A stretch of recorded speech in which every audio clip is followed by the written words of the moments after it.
Komisioner KPK saat ini itu dipilih, ditetapkan oleh Jokowi, dan hanya dilantik oleh Prabowo.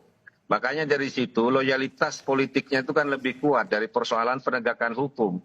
Apa yang disampaikan Bung Adi Praitno tadi, bagi saya itu kan mengafirmasi bahwa kalau hanya persoalan seperti Hasto Kristianto yang bukan pejabat publik, yang bukan pejabat negara, tidak ada kerugian negara sepeser pun dalam kasus ini, dan yang sudah 5 tahun ya, kemudian tiba-tiba menjadi salah satu prioritas, bahkan menjadi salah satu unggulan dalam tanda kutip komisioner KPK saat ini untuk menetapkan menyelesaikan kasus ini. Pertanyaannya adalah siapa ya yang benar-benar punya kepentingan terhadap kasus ini, dibanding kalau kita bicara tadi kasus-kasus yang sudah menyebut sebagai fakta pengadilan. Joko Widodo itu kan disebut namanya dalam beberapa pengadilan. Di pengadilannya mantan Dirut Pertamina, di pengadilannya Yassin Limpo, di pengadilannya Johnny Plate, di pengadilannya apa, yang sudah disebutkan. Tapi kan tidak pernah ada penelusuran atau titik apa kelanjutan dari kasus ini.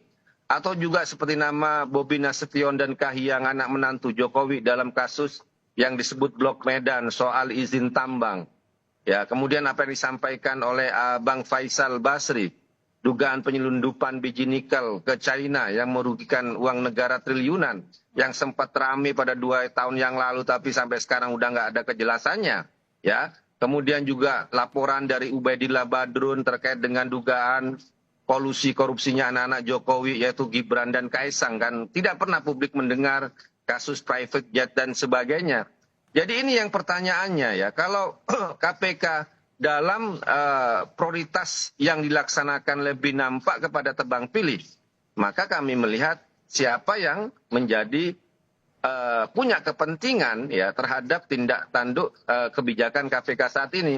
Terkait juga misalnya beberapa elit ya, elit-elit politik yang sudah katakanlah disebut namanya atau kasusnya mulai masuk dalam penyidikan atau apapun lah ya.